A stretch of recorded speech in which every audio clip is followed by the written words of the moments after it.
अंबाला में आज राजपूत समाज ने अपनी एकजुटता का बड़ा उदाहरण पेश किया। केंद्रीय मंत्री गजेंद्र सिंह शेखावत की अगुवाई में हजारों की तादाद में एकत्रित होकर राजपूत समाज ने क्षत्रिय सम्मेलन का आयोजन किया। इस सम्मेलन में अंबाला लोकसभा क्षेत्र के राजपूत समाज के हजारों लोग एकत्रित हुए,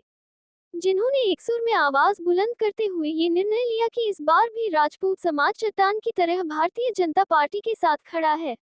मुख्य अतिथि के रूप में कार्यक्रम में शामिल हुए केंद्रीय मंत्री गजेंद्र सिंह शेखावत ने कहा कि यह चुनाव कोई आम चुनाव नहीं, बल्कि दो ऐसी ताकतों का चुनाव है जिसमें भाजपा देश में सनातन का परचम बुलंद करना चाहती है, जबकि कांग्रेस और उसका इंडी गठबंधन सनातन को बीमारी बताकर उसे खत्म करने की बात करता है। आज का ये जो चुनाव है, ये चुनाव एक बार फिर सनातन और सनातन के विरोधियों के बीच में ये चुनाव है।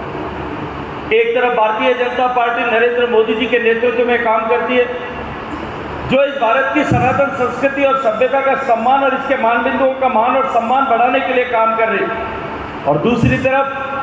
कांग्रेस के नेतृत्व में काम करने वाला वो गठबंधन। अब कांग्रेस के नेताओं के बयान आपने सुने होंगे। कांग्रेस के राष्ट्रीय अध्यक्ष खड़गे साहब ने चुनाव के बीच में ये बात कही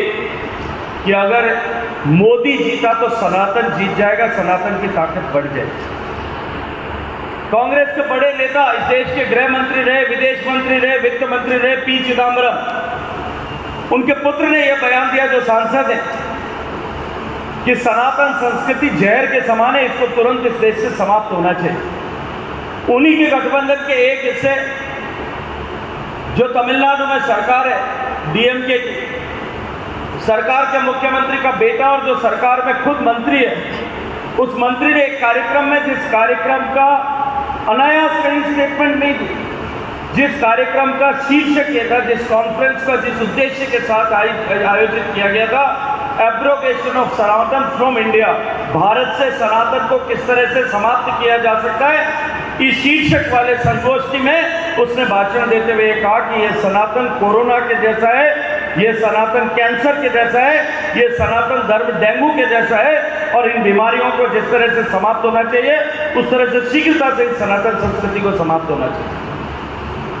मैं आज इस मंच पर खड़े होकर के क्षत्रिय परिवार के बीच में एक बात कहना चाहता हूँ। जिस संस्कृति को बचाने के लिए 2000 साल तक हमारे पूर्वजों ने कुर्बानी दी, उस संस्कृति को मिटाने के लिए जो लोग कल्पना लेकर के सामने खड़े, क्या हमारा खून इतना पतला हो गया कि हम अपने व्यक्तिगत छोटे छोटे विषयों को लेकर के या फैलाई गई किसी एक भ्रांति को लेकर के आज हम सनातन संस्कृति को मिटाने की कल्पना करने वालों के साथ खड़े होने की, या जो है कल्पना भी कर सकते